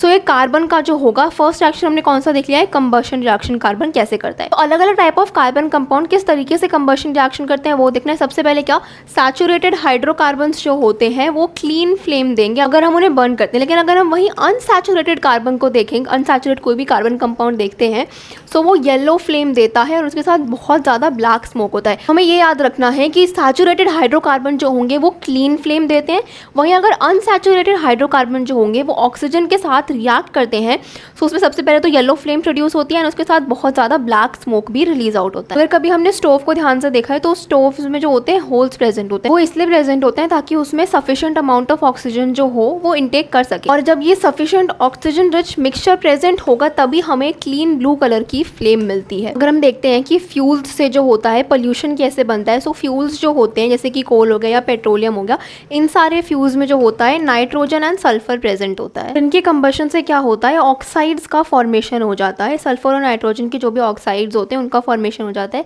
एंड इन्हीं ऑक्साइड के फॉर्मेशन की वजह से जो है पोल्यूशन होता है हमारे एनवायरनमेंट में। सो इस तरीके से अभी इसी टॉपिक से एक जो है इंपॉर्टेंट क्वेश्चन निकल कर के आता है कि why some substances burn with flame and some not. अब हमने देखा है कि कुछ सब्सटेंसेस के बर्न करने पे जो है फ्लेम प्रोड्यूस होती है, लेकिन कुछ के बर्न करने पे फ्लेम प्रोड्यूस नहीं होती है। जैसे फॉर एग्जांपल हम वुड को जलाते हैं तो उसमें फ्लेम आती है, लेकिन वहीं अगर हम कोल की बात करते हैं तो उसमें फ्लेम नहीं आती। कैंडल में फ्लेम आती है पर कोल में फ्लेम नहीं आती है, ऐसा क्यों होता है। अब फ्लेम कब प्रोड्यूस होती है, फ्लेम तब प्रोड्यूस होती है जब कोई भी गैशियस सब्सटेंस जो होता है वो बर्न करता है। सो जब भी कोई गैशियस सब्सटेंस बर्न होगा तब फ्लेम प्रोड्यूस होगी। लेकिन वहीं अगर हम उन सब्सटेंसेस की बात करते हैं जो गैशियस फॉर्म में नहीं प्रेजेंट होते हैं तो उनके बर्न करने पर फ्लेम का प्रोडक्शन नहीं होता है। जैसे वुड और चारकोल जो हो गया, इसे जब हम जलाते हैं सो वॉलेटाइल सब्सटेंस जो उसमें प्रेजेंट होता है ना वो वेपराइज हो जाता है। सो एक पॉइंट के बाद उसमें से धुआं निकलना बंद होता है। जैसे फॉर एग्जांपल हमने कोल को जलाया है, जब हम कोल को जलाते हैं तो उसमें से धुआं निकल रहा होता है, लेकिन थोड़ी देर बाद वो फ्लेम्स जो होती हैं वो बंद हो जाती हैं एंड वो नॉर्मली बस बर्न करने लगता है। ऐसा क्यों होता है, क्योंकि उसके अंदर जो भी वॉलेटाइल सब्सटेंस प्रेजेंट था वो वेपराइज हो चुका है। चुका है एंड उसके बाद उसमें जो भी सब्सटेंस प्रेजेंट है उसमें फ्लेम का प्रोडक्शन नहीं होता है। ऐसे ही a luminous flame is seen when atoms of gaseous substances are heated and start to glow. The colour produced by each element is characteristic property of that element. तो flame हम तब देखते हैं जब कोई भी गैसियस सब्सटेंस जो होता है वो बर्न करता है और वो वॉलेटाइल होगा तभी। ये क्वेश्चन जो है ये इंपॉर्टेंट है। इसके बाद नेक्स्ट हमें देखना है formation of coal and petroleum. Coal और पेट्रोलियम आखिरकार बनते कैसे? भी कोल जो होता है ये पता है एक्चुअली में क्या होता है, जो भी मिलियंस ऑफ ईयर्स पहले जो भी ट्रीज, जो भी फर्न्स, जो भी हमारे प्लांट्स हुआ करते थे मिलियंस ऑफ ईयर्स पहले, वो प्लांट्स एक टाइम पे मर गए, डीके हो गए। डीके होने के बाद वो अर्थ पर, हमारे अर्थ के सरफेस पर गिर जाते हैं। अर्थ के सरफेस पर गिरने के बाद ओवर मिलियंस ऑफ ईयर उनके ऊपर सॉइल की डिपोजिशन हो जाती है। जैसे सबसे पहले कोई पेड़ गिरा होगा, उसके बाद उसके ऊपर सॉइल की हमारी डिपोजिशन, उसके बाद उस पे सॉइल की डिपोजिशन हो गई है। उसके बाद ओवर मिलियन ऑफ ईयर वो डिपोजिशन जो है बढ़ती चली गई एंड वो ट्रीज़ और फर्न्स के जो भी हमारे कंपोस्ट बचे थे वो बहुत ज़्यादा अर्थ के नीचे जा चुके हैं। अब अर्थ के इतना नीचे जाने की वजह से क्या होता है, सबसे पहले तो प्रेशर बहुत ज़्यादा हाई हो जाता है क्योंकि उसके ऊपर इतने सारे सॉइल की लेयर आ गई है। सो वो जो भी हमारे डीकम्पोज्ड प्रेजेंट थे वहाँ पे, जो भी हमारे पुराने प्लांट मटीरियल प्रेजेंट थे, वो क्या है, वो अंडर हाई प्रेशर है और अर्थ के इतना नीचे जा चुके हैं सो उसमें टेम्परेचर भी बहुत ज़्यादा हाई होता है। अर्थ के जितना अंदर जाएंगे टेम्परेचर उतना ज़्यादा होता जाएगा। सो इतना नीचे जाने की वजह से क्या होता है कि उसका टेम्परेचर पहली बात बहुत लो हो जाता है, दूसरी बात वो बहुत ज़्यादा हाई प्रेशर के अंडर होते हैं। अब इन कंडीशंस की वजह से क्या होता है, इन्हीं कंडीशंस की वजह से वो जो भी पुराने प्रेजेंट थे ट्रीज फर्न्स वो डीकम्पोज हो जाते हैं एंड उससे क्या हो जाता है, कोल का फॉर्मेशन हो जाता है। सो कोल एक्चुअली में कुछ भी नहीं होता है बल्कि वो ट्रीज और वो फर्न्स जो बहुत मिलियंस ऑफ ईयर्स पहले प्रेजेंट थे वो अर्थ के नीचे चले जाते हैं, डिपॉजिट हो जाते हैं अंडर हाई प्रेशर और अंडर हाई टेम्परेचर, वो हमारे कोल का फॉर्मेशन कर देते हैं। इस तरीके से कोल का फॉर्मेशन हो जाता है। इसके बाद अगर हम ऑयल और गैसेस की बात करते हैं तो उनका प्रोडक्शन कैसे होता है। कोल का फॉर्मेशन देख लिया, अब नेक्स्ट देखना है कि ऑयल्स और गैसेस का फॉर्मेशन कैसे होता है। अब कोल के केस में क्या हो रहा था कि जो भी ट्रीज और फर्न्स थे उनके गिरने के बाद और डीकम्पोज होने के बाद कोल का फॉर्मेशन हो जा रहा था। वैसे अगर हम ऑयल्स की बात करते हैं तो वो कैसे फॉर्म होते हैं, जो भी लिविंग हमारे ऑर्गेनिजम्स प्रेजेंट थे, जो भी हमारे लिविंग ऑर्गेनिज्म प्रेजेंट थे, जो भी एनिमल्स वगैरह प्रेजेंट थे, उनके मरने के बाद वो जब हमारे सॉइल के सरफेस पर गिर जाते हैं उसके बाद ओवर ईयर्स हमारे ऊपर उसके ऊपर क्या होती है, सिल्ट की डिपोजिशन हो जाती है, सॉइल की डिपोजिशन हो जाती है। इसके बाद क्या होगा, वो जो भी एनिमल के रिमेन्स थे वो अर्थ के बहुत नीचे चले जाएंगे एंड नीचे जाने के बाद क्या होता है कि बैक्टीरियाज जो होते हैं उन पर अटैक कर देते हैं। इन बैक्टीरिया के अटैक करने की वजह से क्या होता है, वो डीकम्पोज होने शुरू हो जाते हैं एंड अगेन वो अर्थ के इतना नीचे चले जाते हैं कि वो अंडर हाई प्रेशर और अंडर हाई टेम्परेचर होते हैं। इसकी वजह से क्या होगा, ऑयल्स का फॉर्मेशन हो जाता है। सो ऑयल्स का फॉर्मेशन कैसे होगा, जो भी डेड एनिमल रिमेन्स होते हैं उनसे होता है, और कोल का फॉर्मेशन होगा जो भी डेड हमारे प्लांट के रिमेन्स होंगे उससे। तो यहाँ पे जो है हमें नेक्स्ट रिएक्शन देखनी है, ऑक्सीडेशन रिएक्शन। सबसे पहले हमने कौन सी रिएक्शन देखी है, कंबशन रिएक्शन की, किस तरीके से कार्बन जो होगा वो ऑक्सीजन के साथ रिएक्ट करता है। अब ऑक्सीडेशन रिएक्शन में क्या होता है कि हमारा कोई एक अल्कोहल प्रेजेंट है, फॉर एग्जांपल यहाँ पे अल्कोहल क्या दे रखा है, CH3 CH2OH, OH ऐड है यानी कि अल्कोहल है। ये अल्कोहल को हमने किसके साथ रिएक्ट करवाया है, अल्कलाइन KMNO4 या फिर एसिडिक K2Cr2O7। अब हमें ये याद रखना है कि अल्कलाइन KMNO4 और एसिडिफाइड K2Cr2O7 ये क्या होते हैं, ये स्ट्रॉन्ग ऑक्सीडाइजिंग एजेंट होते हैं। यहाँ पर ये जो ट्राइंगल का साइन है इसका मतलब होता है basically heat. Strong oxidising agent के साथ रिएक्ट करवाने के बाद ये अल्कोहल जो होगा ये एसिड में चेंज हो जाएगा। यहाँ पे CH3COOH का फॉर्मेशन हो जाता है, क्या है, कार्बोक्सिलिक एसिड का हमारा होता है COOH वाला। सो यहाँ पे अल्कोहल से एसिड का फॉर्मेशन हो जाएगा अगर हम कोई स्ट्रॉन्ग ऑक्सीडाइजिंग एजेंट यूज़ करते हैं। इसी को बोलते हैं ऑक्सीडेशन रिएक्शन, क्यों, क्योंकि इसमें एडिशन ऑफ ऑक्सीजन हो रहा होता है। सो ये हो जाएगा हमारा ऑक्सीडेशन रिएक्शन।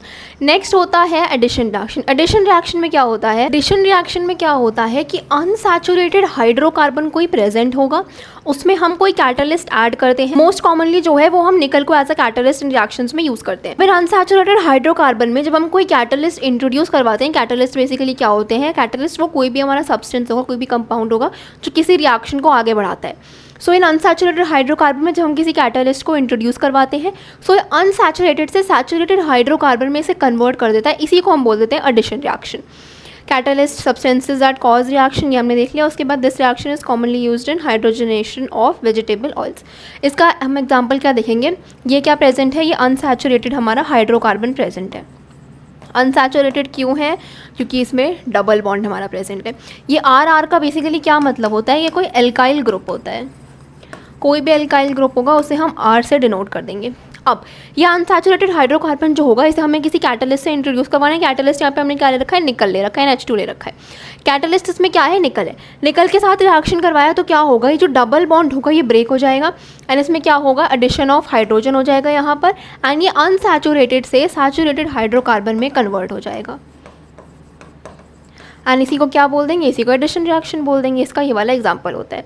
इसके बाद नेक्स्ट कौन सा रिएक्शन है, नेक्स्ट हमारा क्या है, सब्स्टिट्यूशन रिएक्शन है। हमें नाम से ही समझ में आ रहा है कि यहाँ पे कोई चीज़ किसी को सब्स्टिट्यूट कर रही है, रिप्लेस कर दे रही होगी। सो क्या होता है, सनलाइट की प्रेजेंस में जब हम क्लोरीन को ऐड करते हैं किसी भी हाइड्रोकार्बन में, जैसे फॉर एग्जांपल हाइड्रोकार्बन प्रेजेंट है CH4, इसमें क्लोरीन को ऐड करा है in the presence of sunlight. So यहाँ पे क्या होगा, यहाँ पर एक हमारा CH4 प्रेजेंट है, जैसे इस CH4 में क्या होगा, ये एक हाइड्रोजन आटम बाहर निकल जाता है एंड यहाँ पर Cl जा कर के ऐड हो जाएगा। सो फाइनल क्या बन जाता है, CH3Cl बन जाएगा और इसी को बोल देंगे सब्स्टिट्यूशन रिएक्शन, क्योंकि यहाँ पर H को रिमूव करके Cl ऐड हो गया है एंड ये किसके प्रेजेंस में होता है, ये सनलाइट के प्रेजेंस में हो रहा होता है, ये याद रखना है। तो ये हो जाएगा हमारा सब्स्टिट्यूशन रिएक्शन। इसके बाद नेक्स्ट अब हमें देखनी है कुछ कार्बन कंपाउंड्स की प्रॉपर्टीज़। रिएक्शंस अब देख लिए, सब खत्म हो गए। कौन कौन से रिएक्शंस देखे हैं, कंबशन रिएक्शन देख लिया है, एडिशन रिएक्शन देख लिया है, ऑक्सीडेशन रिएक्शन देख लिया है, सब्स्टिट्यूशन देख लिया है, ऐसे रिएक्शंस देख लिए। अब हमें देखना है कि कार्बन कंपाउंड्स एंड उनकी प्रॉपर्टीज़ क्या। सबसे पहले इथेनॉल की थोड़ी प्रॉपर्टीज़ देख लेते हैं। इथेनॉल क्या होता है, वो लिक्विड होता है रूम टेम्परेचर पे। इथेनॉल को कॉमनली हम क्या बोलते हैं, अल्कोहल बोलते हैं और ये हमारी अल्कोहलिक ड्रिंक्स में जो होता है एडेड होता है। इसे हम मेडिसिन की तरह यूज़ करते हैं, कफ सिरप और काफ़ी सारे टॉनिक्स में।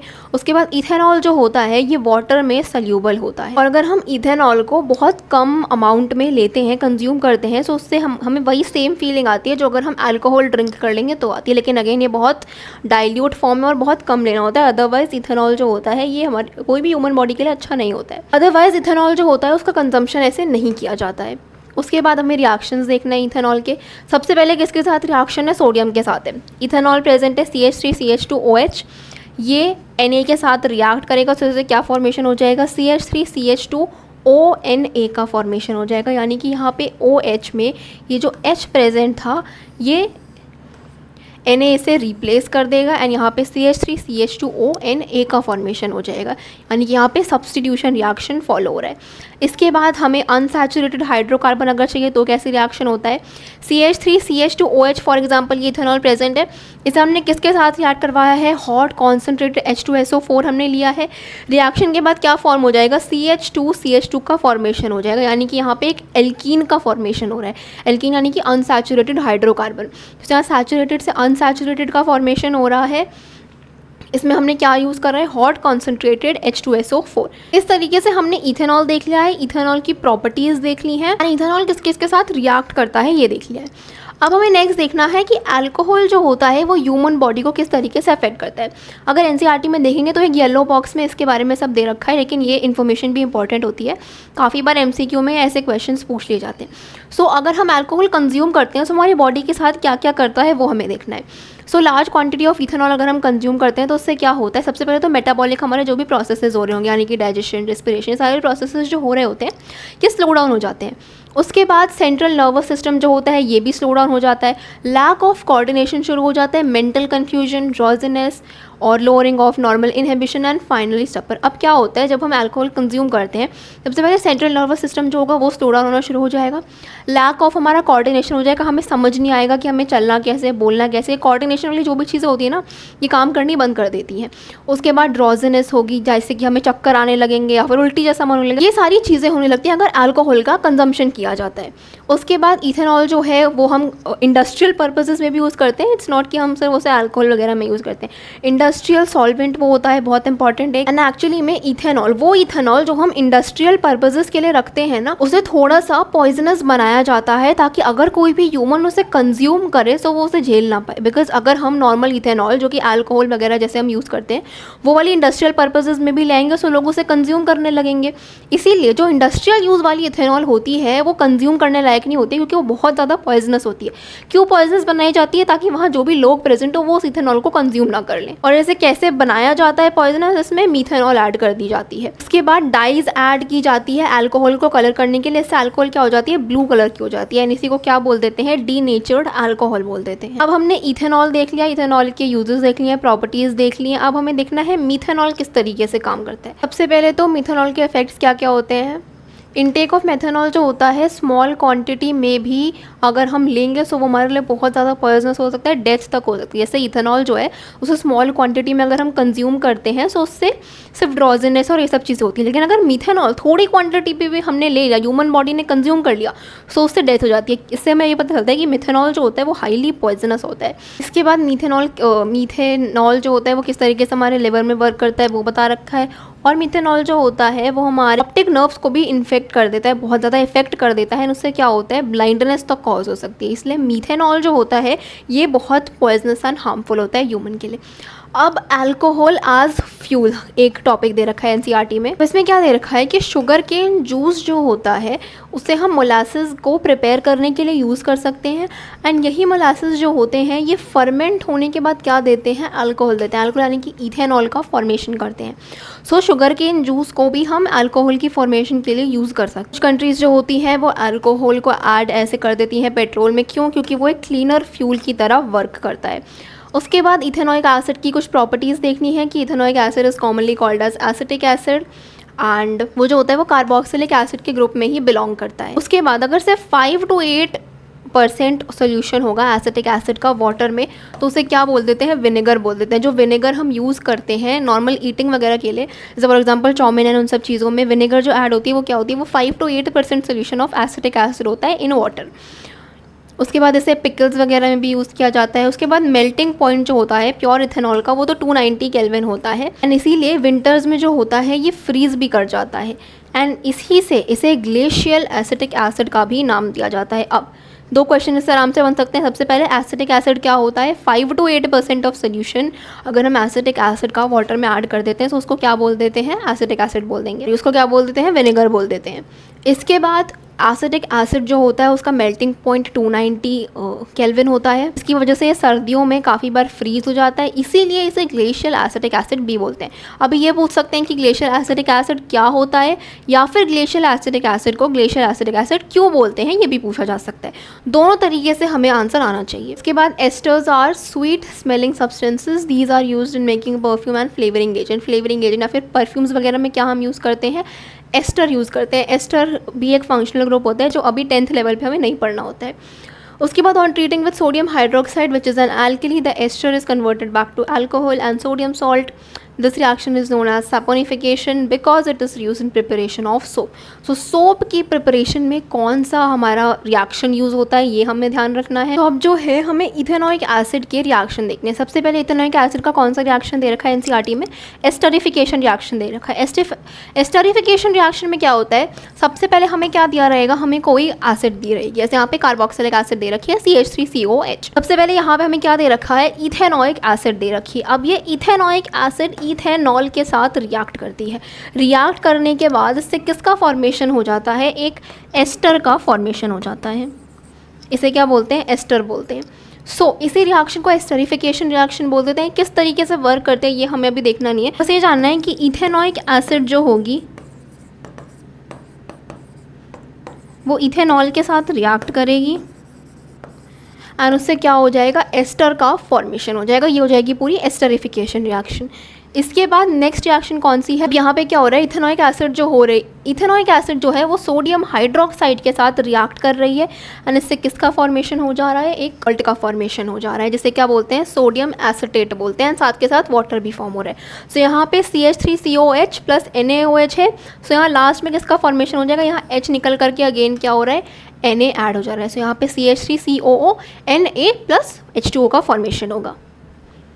इसके बाद नेक्स्ट है reaction with carbonate and hydrogen carbonate. इसमें क्या होता है, इथेनॉइक एसिड जो होगी वो रिएक्ट करेगी किसके साथ, Na2CO3 के साथ, यानी कि एक कार्बोनेट या फिर हाइड्रोजन कार्बोनेट के साथ। ये NaHCO3 भी हो सकता है, इसके साथ रिएक्ट करेगी। फिर क्या होगा, CH3CONA का फॉर्मेशन हो जाएगा, CO2 और H2O का फॉर्मेशन हो जाएगा। यहाँ पर भी सेम चीज़ हो रही है, H निकल करके Na ऐड हो जा रहा है। तो इस तरीके से कार्बोनेट और हाइड्रोजन कार्बोनेट का रिएक्शन होता है। अब नेक्स्ट टॉपिक हमें देखना है कि सोप्स एंड डिटर्जेंट्स क्या होते हैं। सबसे पहले तो सोप और डिटर्जेंट में डिफरेंस क्या होता है। डिटर्जेंट जो होते हैं ये हार्ड और सॉफ्ट दोनों वाटर में काम कर सकते हैं, और वहीं अगर हम सोप्स की बात करते हैं तो ये सिर्फ सॉल्ट वाटर में वर्क करते हैं, हार्ड में वर्क नहीं करते हैं। ये बेसिक डिफरेंस है इनके बीच में। इसके बाद इनके स्ट्रक्चर में भी थोड़ा बहुत डिफरेंस होता है, वो हम आगे जा करके देखेंगे।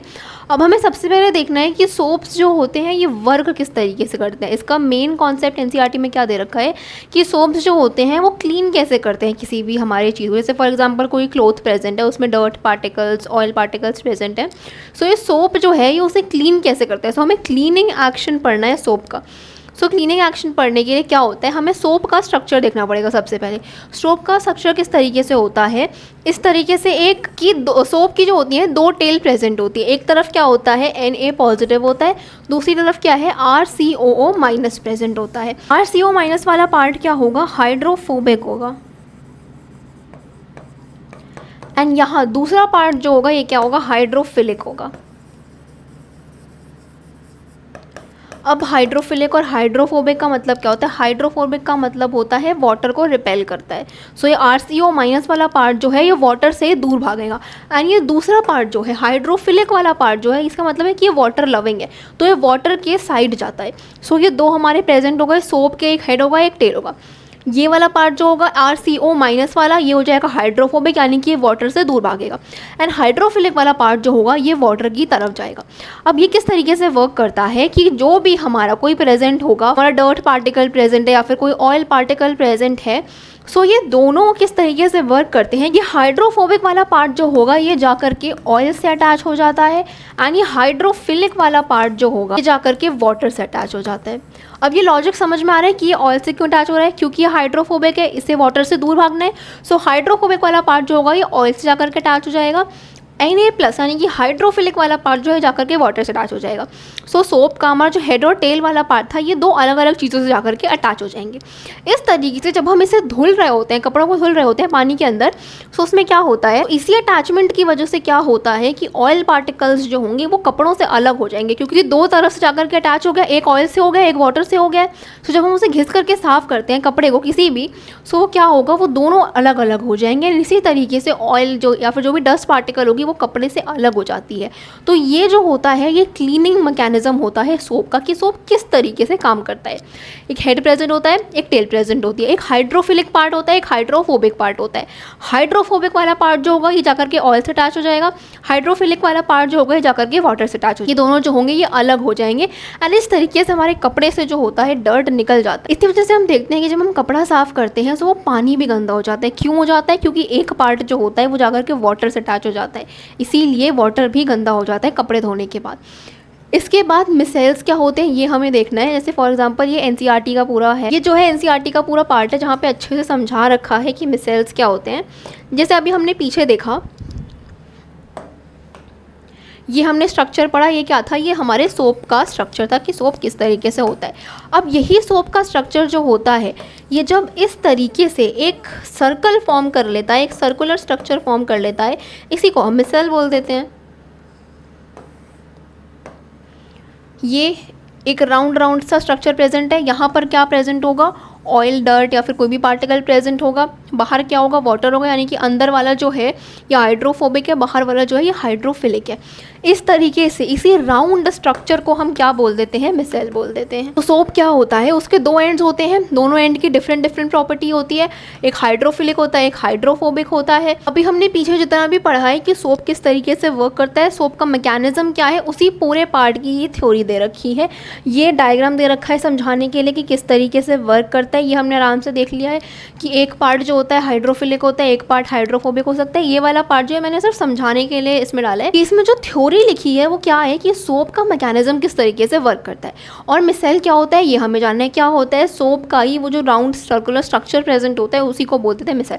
इसका स्ट्रक्चर याद कर लें कि कौन सा हाइड्रोफिलिक होता है, कौन सा हाइड्रोफोबिक होता है, कौन सा जाकर के ऑयल से अटैच होता है एंड कौन सा वाटर से अटैच होता है। ये हो जाएंगे इसके कुछ इंपॉर्टेंट पार्ट्स। इसके बाद इसी टॉपिक से क्वेश्चन निकल कर क्या आता है कि सोप्स जो होते हैं ये हार्ड वाटर में वर्क क्यों नहीं करते।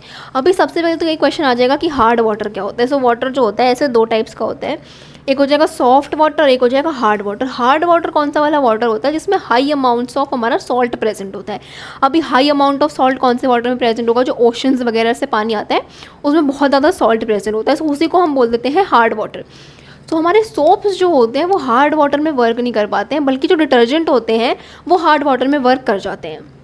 तो ऐसा क्यों होता है, तो इसके पीछे का रीज़न क्या होता है कि हार्ड वाटर जो होता है उसमें कैल्शियम और मैग्नीशियम जो होता है वो प्रेजेंट होता है। इसकी वजह से क्या होगा, सोप के जो मॉलिक्यूल्स होते हैं ये इस कैल्शियम और मैग्नीशियम से जाकर के रिएक्ट कर लेते हैं एंड ये एक पीपीटी का फॉर्मेशन कर देते हैं जिसे बोलते हैं स्कम।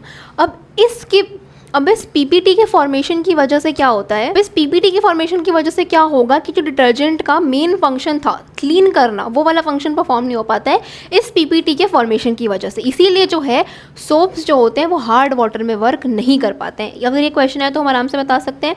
सबसे पहले क्या कि जो भी हार्ड वाटर होता है उसमें कैल्शियम और मैग्नीशियम प्रेजेंट होता है जो कि सोप से जाकर के रिएक्ट कर लेता है, सोप के मॉलिक्यूल से रिएक्ट कर लेता है, जिसकी वजह से एक पीपीटी का फॉर्मेशन होता है, इससे बोलते हैं स्कम। होता है कि एक वाइट कलर का पीपीटी होता है। अब इसकी वजह से क्या होगा कि जो भी क्लीनिंग प्रॉपर्टी होंगी सोप की वो वर्क नहीं कर पाएंगी। इसी वजह से सोप्स जो होता है वो हार्ड वाटर में वर्क नहीं कर पाते हैं, बल्कि डिटर्जेंट जो होते हैं वो वर्क कर लेते हैं। इसके बाद थोड़ा बहुत डिटर्जेंट के बारे में पढ़ना है कि डिटर्जेंट जो होते हैं, detergent are generally sodium salt और सल्फोनिक एसिड्स और अमोनियम सॉल्ट विद क्लोराइड और ब्रोमाइड आयंस। उसके बाद both have long hydrocarbon chain and ये हमारे हार्ड वाटर में वर्क कर लेता है। एंड ऐसे यूजुअली हम शैम्पूज़ और क्लीनिंग प्रोडक्ट्स, क्लोथ्स वगैरह के लिए यूज़ करते हैं।